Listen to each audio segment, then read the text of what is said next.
Welcome to the Aaradhya academy. I am S D Nandwani. आज की video में हम करने वाले हैं एलिमिनेशन मेथड। लास्ट वीडियो में हमने करा था 3.3 सब्स्टिट्यूशन मेथड और उससे पहली वाली वीडियो में हमने करा था ग्राफिकल मेथड। ग्राफिकल मेथड में क्या करना था, उसमें भी एज इट इज दो इक्वेशंस दी हुई थी, टेबल बनाना था, वैल्यूज निकालनी थी और उसे ग्राफ में पुट करना था। सब्स्टिट्यूशन में क्या करना था, एक इक्वेशन में आपको वैल्यू निकालनी थी बट वेरिएबल फॉर्म में और उसको नेक्स्ट इक्वेशन में पुट करके सॉल्यूशंस फाइंड आउट करने ने। सेम एज इट इज आज भी हमें दो क्वेश्चन इक्वेशंस गिवन है और हमें यूज करना है एलिमिनेशन मेथड। इसके भी सॉल्यूशंस फाइंड आउट करने हैं बट हमारा मेथड डिफरेंट है। इस मेथड को भी हम स्टेप बाय स्टेप करेंगे। फर्स्ट स्टेप क्या रहेगा हमारा, आप एक वेरिएबल का कोफिशिएंट इक्वल बनाएंगे सेकंड वेरिएबल की। जो हमारा स्टेप 1 रहेगा वो यही रहेगा कि आप चेंज करेंगे कोफिशिएंट को। कोफिशिएंट मेरे ख्याल से सबको पता ही होगा कि क्या होता है। ये हमारा वेरिएबल होता है, वेरिएबल के साथ जो हमारा नंबर होता है वो हमारा कोफिशिएंट कहलाता है। जैसे x का कोफिशिएंट 2, y का कोफिशिएंट -3। यहाँ पर x का कोफिशिएंट क्या है, 1। कुछ भी नहीं है तो हम 1 एज्यूम कर लेंगे। यहाँ पर हमें एक वेरिएबल का कोफिशिएंट दूसरे इक्वेशन के वेरिएबल के इक्वल बनाना है। कैसे इक्वल बनाएंगे, मल्टीप्लाई करके। सपोज मेरे पास इक्वेशन है x + y = 5 और यहाँ पर है 2x। इट मींस मैं फर्स्ट इक्वेशन को 2 से मल्टीप्लाई कर दूंगी, मल्टीप्लाई बाय 2, ताकि मेरी ये इक्वेशन का वेरिएबल का कोफिशिएंट नेक्स्ट इक्वेशन के इक्वल हो जाए। अगर मैं इसको 2 से मल्टीप्लाई कर देती हूं, 2x + y = 5 है। 2 को x से मल्टीप्लाई किया 2x, 2 को y से किया 2y इक्वल 2 को 5 से किया 10। हमें तीनों को ही करना पड़ेगा, 2 से मल्टीप्लाई तीनों को ही करना पड़ेगा। नेक्स्ट इक्वेशन थी 2x - 3y = 4। यहां पर आपका स्टेप 1 कंप्लीट होता है। स्टेप 2, अब हमें इनके साइंस चेंज करने हैं।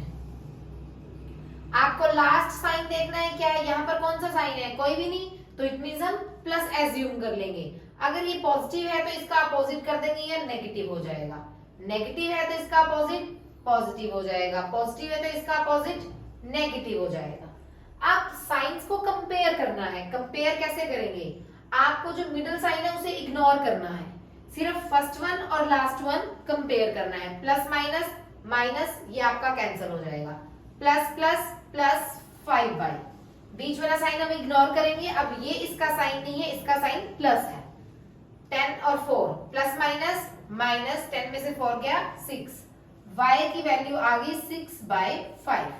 आपका एक सोल्यूशन निकल चुका है, y की वैल्यू आ चुकी है। लास्ट स्टेप क्या रहेगा, जो वैल्यू आपकी निकली है इसे पुट कर देंगे और x की वैल्यू फाइंड आउट करेंगे। आपको इतना ध्यान रखना है कि आपको इस इक्वेशन में वैल्यू पुट नहीं करनी है। जो मल्टीप्लाई करने के बाद न्यू इक्वेशन बनी है उसमें वैल्यू पुट नहीं करेंगे। आप इन दोनों में से कोई भी एक इक्वेशन यूज कर सकते हैं, उसमें y की वैल्यू पुट करके x की वैल्यू फाइंड आउट कर सकते हैं। आप ये इक्वेशन उठा सकते हैं, 2x - 3y = 4, 2x - 3, 6y की वैल्यू 6/5 पुट करके आप x की वैल्यू फाइंड आउट कर सकते हैं। एक्सरसाइज 3.3 के फर्स्ट क्वेश्चन के 4 पार्ट हैं और चारों के चारों पार्ट में आपको कुछ ना कुछ डिफरेंट ही मिलेगा। अब लास्ट क्वेश्चन और इस क्वेश्चन में क्या डिफरेंस है, लास्ट क्वेश्चन में हमने सिर्फ एक ही इक्वेशन का वेरिएबल का कोफिशिएंट चेंज किया था, बट यहाँ पे हमें दोनों का ही चेंज करना पड़ेगा। ये सिचुएशन अलग है, वो सिचुएशन डिफरेंट थी। उसमें हमें एक का वेरिएबल दिया हुआ था, एक वेरिएबल का कोफिशिएंट 2 दिया हुआ था और एक सिंगल वेरिएबल था, वो सेकंड इक्वेशन के वेरिएबल के इक्वल हो गया था। अब यहाँ पर आप देखो एक 3 है, एक 2 है, तो हम किससे मल्टीप्लाई करें कि दोनों वेरिएबल्स के कोफिशिएंट सेम आ जाए, ये आपको खुद ही सोचना पड़ेगा।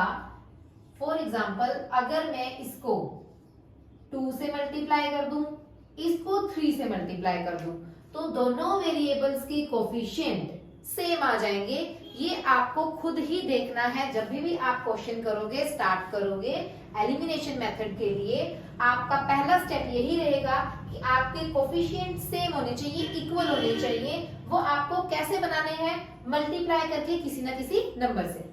2 को 3 से मल्टीप्लाई किया 6x, 2 को 4 से किया 8y, 2 को 10 से किया 20, 3 को 2 से किया 6, 3 को 2 से किया अगेन 6y, 3 को 2 से किया 6। ये आपका फर्स्ट स्टेप कंप्लीट होता है। नेक्स्ट स्टेप में हम क्या करते हैं, साइंस चेंज करते हैं। पॉजिटिव है तो नेगेटिव हो जाएगा, नेगेटिव है तो पॉजिटिव हो जाएगा, पॉजिटिव है तो नेगेटिव। और मिडिल साइन अब आप क्या करोगे, इग्नोर। ये साइन आपके इग्नोर होंगे, इसका सिर्फ ये और इसका सिर्फ ये, इनको कंपेयर करना है। 6 और 6 आपका कैंसिल आउट हो गया, 8 और 6 प्लस प्लस प्लस 14y हो जाएगा, 20 में से 6 गया 14 हो जाएगा। इनको सॉल्व करते हुए आपको साइंस का ध्यान रखना है। जैसे कि यहाँ पे 20 और 6 है, ग्रेटर कौन है इनमें से, 20, तो हमेशा ग्रेटर का ही साइन आता है, इसलिए यहाँ पे पॉजिटिव। कुछ नहीं लिखा है, इसका मतलब होता है कि पॉजिटिव है इसके आगे। 14 से 14 कैंसिल आउट हो जाएगा, y की वैल्यू आ जाएगी आपकी 1।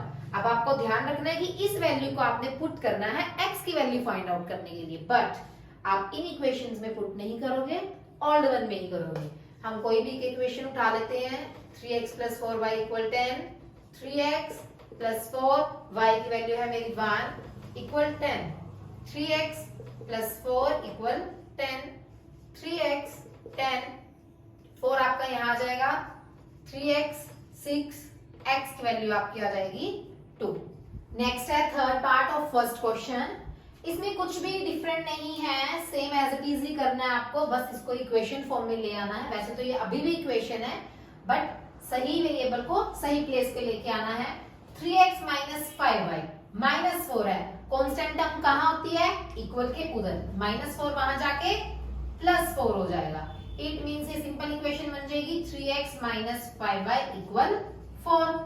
9x 2y उधर है, इसको इधर लेके आना है। जब ये इधर हो जाएगा तो इसका साइन चेंज हो जाएगा माइनस का, और 7 उधर ही रहेगा, मतलब ये बन गया 9x - 2y = 7।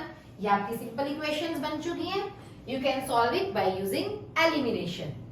नेक्स्ट, ये फ्रैक्शन फॉर्म में है। लास्ट वीडियो में मैंने बताया था कि जब भी फ्रैक्शन आ जाएगा तो उसका एक ही सोल्यूशन होता है, एलसीएम। इसका भी सोल्यूशन एलसीएम। नीचे से डिवाइड, ऊपर से मल्टीप्लाई। 2 को 6 से डिवाइड किया 3, 3 को x से मल्टीप्लाई 3x, ये तो आपको बचपन में ही सिखा दिया जाता है। 3 को 6 से डिवाइड किया 2, 2 को 2 से 4y = -1, 6 को -1 से मल्टीप्लाई कर दिया तो हो गया आपका -6। एक इक्वेशन आपकी बन चुकी है ये। अब कुछ लोग कहते हैं, कुछ स्टूडेंट्स कहते हैं कि ये तो फ्रैक्शन नहीं है, तो इसको भी फ्रैक्शन बना लो नीचे 1 लगाकर। तो ये आपका हो गया 3, 1 को 3 से डिवाइड 3, 3 को x से मल्टीप्लाई 3x - y = 3। ये भी आपका क्रॉस मल्टीप्लाई होके 3x - y = 9। दो इक्वेशंस आपकी बन चुकी हैं, इसे आप सॉल्व करेंगे बाय एलिमिनेशन मेथड। हमारा फर्स्ट क्वेश्चन कंप्लीट होता है, उसके 4 पार्ट्स थे। नेक्स्ट आती है हमारी वर्ड प्रॉब्लम्स। वर्ड प्रॉब्लम्स हमने सब्स्टिट्यूशन मेथड की भी की थी, आई होप आपने उसकी प्रैक्टिस की होगी। तो अब हम वर्ड प्रॉब्लम्स करते हैं बट एलिमिनेशन मेथड से। If we add 1 to the numerator and subtract 1 from the denominator, आपको एक फ्रैक्शन बनानी है। उस फ्रैक्शन में से अगर आप फ्रैक्शन ले लेते हैं, हम न्यूमरेटर x लेट कर लेते हैं, डिनोमिनेटर y लेट कर लेते हैं। उसने बोला है क्वेश्चन में, इफ वी ऐड, अगर आप न्यूमरेटर में 1 ऐड कर रहे हैं, डिनोमिनेटर से 1 सब्ट्रैक्ट कर रहे हैं, तो आपकी फ्रैक्शन रिड्यूस हो जाएगी बाय 1।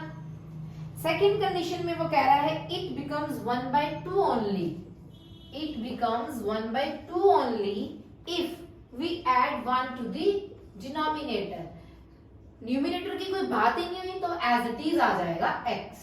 यहाँ पर again 1 cross multiply, x + 1 = y - 1, x plus का y यहाँ आके माइनस का y, -1 प्लस का 1 यहाँ आके -1। एक इक्वेशन आ गई same as it is, 2x = y + 1, 2x plus का y यहाँ आके माइनस का y। सेकेंड इक्वेशन, दो इक्वेशंस आपकी बन चुकी हैं। You can solve it by using elimination method. Next question, 5 years ago Noori was thrice as old as Sonu. यहाँ पर दो लोगों की बात हो रही है, Noori as well as Sonu. Noori की एज अगर मैं x लेट कर लूं और सोनू की y, बात हो रही है 5 ईयर अगो, यानी कि अब से 5 साल पहले। It means -5 Noori was thrice age Noori, Sonu की एज की थ्राइस है। ये तो थी फर्स्ट कंडीशन। फर्स्ट कंडीशन के अकॉर्डिंग आपकी इक्वेशन बनती है ये x प्लस का 3y इधर आके माइनस का 5 वहां जाके प्लस का x minus 3y equal -10। First equation आपकी आ चुकी है। सेकेंड कंडीशन वो क्या कह रहा है, 10 ईयर लेटर, मतलब 10 साल बाद। अभी 10 साल बड़े हो चुके हैं, यानी x प्लस 10 y प्लस 10। नूरी जो है सोनू की एज की 7 टाइम है। 10 year later Nuri will be twice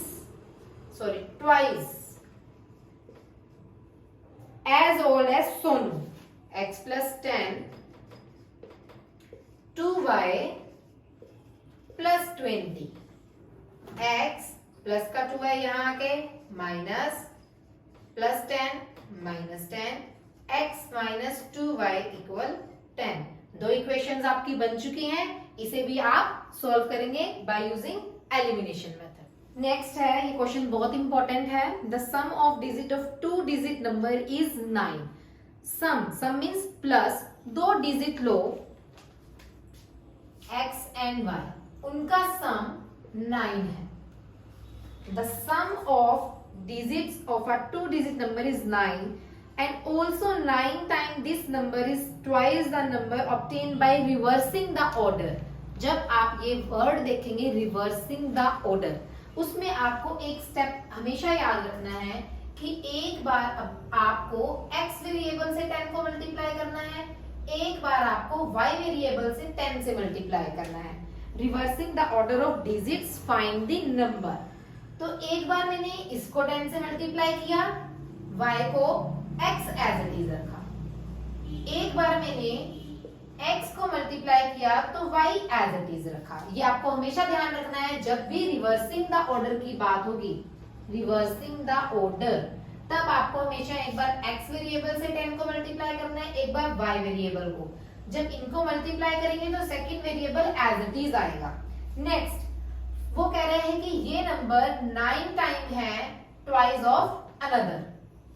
9 को 10 से मल्टीप्लाई किया 90y, 9 को x से किया 9x, 2 को 10 20x, 2y, 90y प्लस का 2y यहाँ आके माइनस का 2y plus 9x minus 20x। ये आपके आ गए 9 में से 2 गया 88y, 20 में से 9 गया, ये आपका आएगा 12x इक्वल 0। आपकी एक इक्वेशन है x plus y equal 9। Second equation है 88, 20 में से 9 गया 11x, x plus y equal 9। यहां पर आप 11 कॉमन ले सकते हैं, 8y माइनस 1x इक्वल 0। ये आपकी दो इक्वेशन बन चुकी हैं और इन्हें आप कंपेयर कर सकते हो। नेक्स्ट है हमारा fourth word problem, second question का। Meena went to a bank to withdraw 2000 rupees. Meena एक बैंक में जाती है जहां पर वो 2000 रुपीज विड्रॉ करना चाहती है और वो कैशियर से 50 रुपीज और 100 नोट्स के बारे में पूछती है। तो यहाँ पर हमें 50 रुपीज वाले को 50x और 100 वाले को 100y ऐड कर लूंगी और टोटल वो मांगती है 2000। तो यहाँ पे आप 50 कॉमन ले सकते हैं, अंदर आपका बचा x प्लस 22y इक्वल 40। एक इक्वेशन आ गई आपकी। नेक्स्ट वो कह रहा है find how many notes of 50 and 100 she received, और टोटल उसके पास है 25। It means x plus y equal 25। दो इक्वेशन आपकी बन चुकी हैं, बिल्कुल सिंपल सी, आप इसे खुद सॉल्व करेंगे। नेक्स्ट हमारा लास्ट है, लास्ट वर्ड प्रॉब्लम हमारी इस एक्सरसाइज की। A lending library has a fixed charges for the first 3 days. पहले 3 दिन के जो चार्जेस हैं वो फिक्स्ड है, और फिक्स्ड मैंने लास्ट सब्स्टिट्यूशन एक्सरसाइज जब हमने करी थी तब भी बताया था, वर्ड प्रॉब्लम में तब भी एक क्वेश्चन आया था कि जब फिक्स चार्जेस की बात की जाती है तब हम एक वेरिएबल x ही लेट आउट कर लेते हैं, and additional charges for each day thereafter. Sarita paid 27 for a book kept for 7 days। वो टोटल 7 days अपने पास रखती है। 7 days में 3 डे तो फिक्स ही है, तो वो आपका हो गया एक्स वेरिएबल। अब 7 में से 3 गया तो कितने डेज पेंडिंग है? 4 days, जिसके लिए वो पे कर रही है 27 रुपीज। नेक्स्ट कंडीशन में वो पे कर रही है 21 फॉर 5 days। 5 में से आपके 3 तो फिक्स ही है, कितने बचे? 2 days, और उसके लिए वो पे कर रही है 21। दो इक्वेशन आपकी बची, वेरिएबल फॉर्म से करेंगे। यहाँ पर तो देखो आपका एक वेरिएबल भी सेम है, आपको यहाँ पर कोई भी कोफिशिएंट इक्वल करने की भी नीड नहीं है। जब हमें इक्वल करने की नीड नहीं होती तो हमें मल्टीप्लाई भी नहीं करना, तो हम इसे एज इट इज सॉल्व करेंगे। सिर्फ क्या करेंगे? साइन चेंज कर देंगे, कैंसल, ये आपका आ जाएगा 2y इक्वल 6, y की वैल्यू आपकी 3। अब आप y की वैल्यू पुट करके x की वैल्यू फाइंड आउट कर लेंगे। वर्ड्स प्रॉब्लम सबसे इजी होते हैं, बस उसमें मेन जो हमारा काम होता है इक्वेशन बनाना ही होता है। अगर आपकी इक्वेशन बन गई तो क्वेश्चन तो फिर फटाफट सॉल्व हो जाएगा। x की वैल्यू निकालेंगे, 4 को 3 से मल्टीप्लाई किया 12, इसमें से 12 माइनस कर देंगे, आपकी वैल्यू 15 आ जाएगी x की। 3.4 हमारी होती है कंप्लीट। अभी तक हम कर चुके हैं graphical method, substitution method, elimination method. I hope आप सबने अच्छे से प्रैक्टिस की होगी सब्स्टिट्यूशन मेथड की, इसी तरह एलिमिनेशन की भी करना। 3.5 और 6 का कुछ भी अभी कंफर्म नहीं है, कोई भी गाइडलाइंस अभी आई नहीं है, क्योंकि लास्ट टाइम भी क्रॉस मल्टीप्लिकेशन और रिड्यूसिंग मेथड कट हो चुका था। बट 3.5 के कुछ वर्ड प्रॉब्लम्स क्वेश्चन है वो हम कर रहे हैं। आप उन क्वेश्चंस को substitution as well as elimination method से सॉल्व करना, नॉट क्रॉस मल्टीप्लिकेशन से। तो हम वर्ड प्रॉब्लम्स करेंगे 3.5 की। 3.5 का फोर्थ क्वेश्चन है। फोर्थ क्वेश्चन का first part, a part of monthly hostel charges is fixed, again fixed. इससे पहले भी अभी हमने किया फिक्स्ड। फिक्स्ड में मैंने आपको बताया कि आपको फिक्स्ड में एक्स वेरिएबल ही लेना है। And the remaining depend on the number of days one has taken food in a mess when a student A take food। एक स्टूडेंट है A, वो फूड ले रहा है 20 डेज के लिए और पे कर रहा है 1000। x डेज तो उसके फिक्स ही हैं, 20 डेज के लिए वो फूड ले रहा है और वो 1000 रुपीज पे कर रहा है। इसी तरह एक और स्टूडेंट है B जो 26 डेज के लिए फूड ले रहा है और 1180 रुपीज पे कर रहा है। अब आपकी दो इक्वेशन बन चुकी हैं। अगर क्वेश्चन में कुछ भी मेंशन नहीं है कि कौन सा मेथड आपको यूज करना है, then you can use anyone. आप अपनी मर्जी से कोई भी यूज कर सकते हैं, ये आपकी हर इच्छा है। इसे आप सब्स्टिट्यूशन से भी कर सकते हैं, एलिमिनेशन से भी कर सकते हैं। नेक्स्ट, एक फ्रैक्शन 1/3 हो जाएगी। फ्रैक्शन में अभी हमने थोड़ी देर पहले ही फ्रैक्शन वाला क्वेश्चन किया जिसमें हम एक फ्रैक्शन ले लेते हैं x डिवाइडेड बाय y। एक फ्रैक्शन 1/3 हो जाएगी अगर मैं उसके न्यूमरेटर में सिर्फ 1 ऐड करूं और डिनोमिनेटर में कुछ भी नहीं करना। तो ये आपकी एक कंडीशन थी। इसको cross multiply x plus y को 3 से करेंगे, x प्लस 1 को सॉरी, और 1 को y से। ये आपका आएगा 3x plus 3 equal y, 3x minus y equal 3।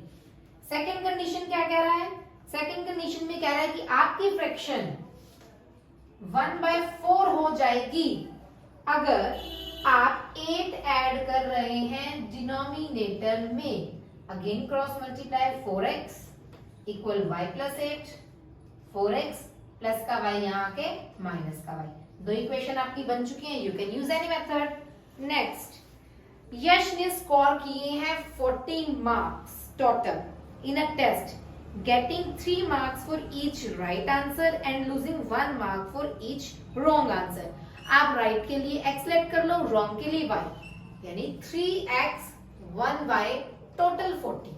अब यहाँ पे प्लस आएगा या माइनस, ये आप खुद देखो। उसने बोला losing, तो इसलिए यहाँ पे माइनस। फर्स्ट इक्वेशन बन गई।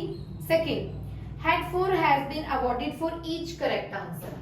4 दिए जा रहे हैं each correct answer के लिए, 2 डिडक्ट किए जा रहे हैं इनकरेक्ट के लिए, और टोटल वो स्कोर कर रहा है 50 मार्क्स। दो इक्वेशन बन चुकी है। Again you can use any method. to find out the solution of this equation. Fourth word problem of fourth question of 3.5 exercise. Places A and B are 100 kilometer apart on a highway. एक highway की बात हो रही है, दो places की बात हो रही है A and B. One car start from A and another car start from B. At the same time, दोनों सेम टाइम पे स्टार्ट होती है. एक होती है A कार, एक होती है B. If the car travel in the same direction at different speed, they meet in 5 hours. If they travel towards each other, they meet in 1 hour. What are the speeds of two car? दो car हैं यहाँ पे, दो car की बात हो रही है. एक A है, एक B है. A को हमने X लेट कर लिया, B को हमने Y लेट कर लिया. टोटल ये कर रही है आपका 100 किलोमीटर. अगर तो वो सेम डायरेक्शन में जा रही है, यानी दोनों 5 आवर्स ले रही हैं, सेम डायरेक्शन में जा रही है बट डिफरेंट स्पीड, तो ये आपका आएगा 5x माइनस 5y इक्वल 100. यहाँ पे हम 5 कॉमन ले लेंगे. x minus y equal 20. दो इक्वेशन हमारी बन चुकी हैं. x plus y equal 100, x minus y equal 20. इसे हम एलिमिनेशन से अगर सॉल्व करें, ना तो यहाँ पे कोफिशिएंट्स को इक्वल करने की नीड है, ना ही यहाँ पर साइन को चेंज करने की नीड है. हम साइन क्यों चेंज करते हैं? ताकि हमें एक अपोजिट साइन मिले और हम एक वेरिएबल को दूसरे वेरिएबल के साथ कैंसिल आउट कर सकें. बट यहाँ पर तो ऑलरेडी डिफरेंट साइन है, तो इनको चेंज करने की भी नीड नहीं है, ये कट हो जाएंगे.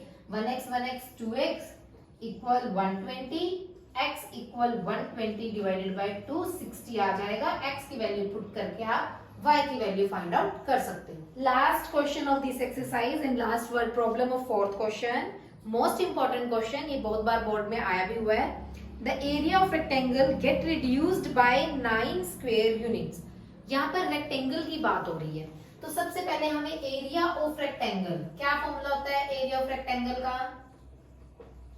ये तो बचपन में ही सिखा दिया जाता है. लेंथ मल्टीप्लाई बाय ब्रेथ यानी LB. अब यहाँ पर लेंथ अगर मैं x लेट कर लूं, ब्रेथ अगर मैं y लेट कर लूं, तो इट मींस मेरा एरिया क्या हो जाएगा? xy, x into y xy. आगे क्या कहता है क्वेश्चन?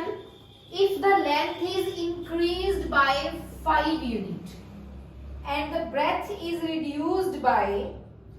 increased by 3 units.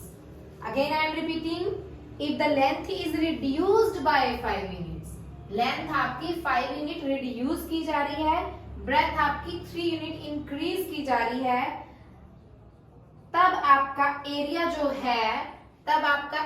है रेक्टेंगल का, वो 9 स्क्वायर रिड्यूस हो जाएगा.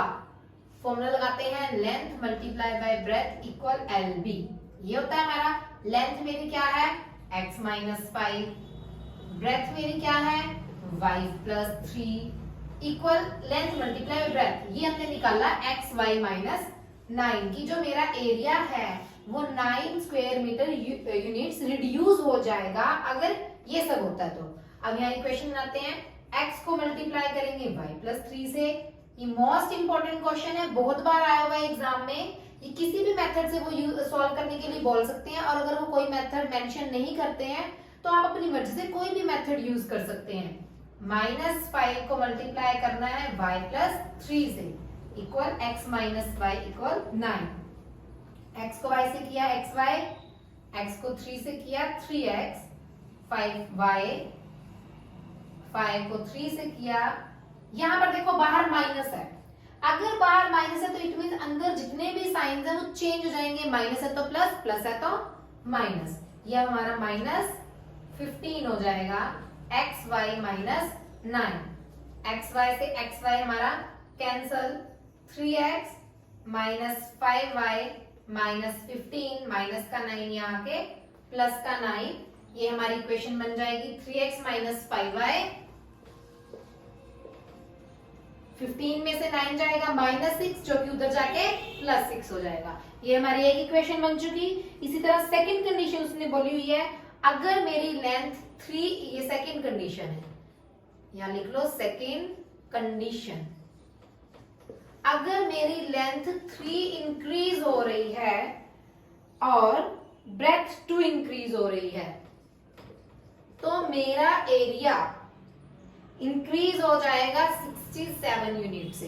अगेन x को इस पूरे से मल्टीप्लाई, 3 को इस पूरे से multiply, x y plus 67, x को y से किया x y, 2x 3y 6 equal x y plus 67, x y से x y cancel, 2x plus 3y 67 plus का 6 यहाँ के minus, 2x plus 3y equal 61। ये आपकी दो इक्वेशंस बन चुकी हैं और सबसे इंपॉर्टेंट क्वेश्चन है ये पूरे चैप्टर में, तो इसकी प्रैक्टिस जरूर करना। यहाँ पर हमारा थर्ड चैप्टर पूरा कंप्लीट होता है। अगर आपको कोई डाउट, कोई क्वेरी, किसी भी क्वेश्चन से रिलेटेड कुछ भी पूछना है तो आप मुझे कमेंट कर सकते हैं, मुझे व्हाट्सएप कर सकते हैं। नंबर आपके पास है ही है, मैं दोबारा लिख देती हूँ, 7988525809। मिलते हैं नेक्स्ट वीडियो में नेक्स्ट चैप्टर के साथ, तब तक आप इसकी प्रैक्टिस करते रहो। रुको रुको रुको, एक चीज और, लाइक सब्सक्राइब करना ना भूलना।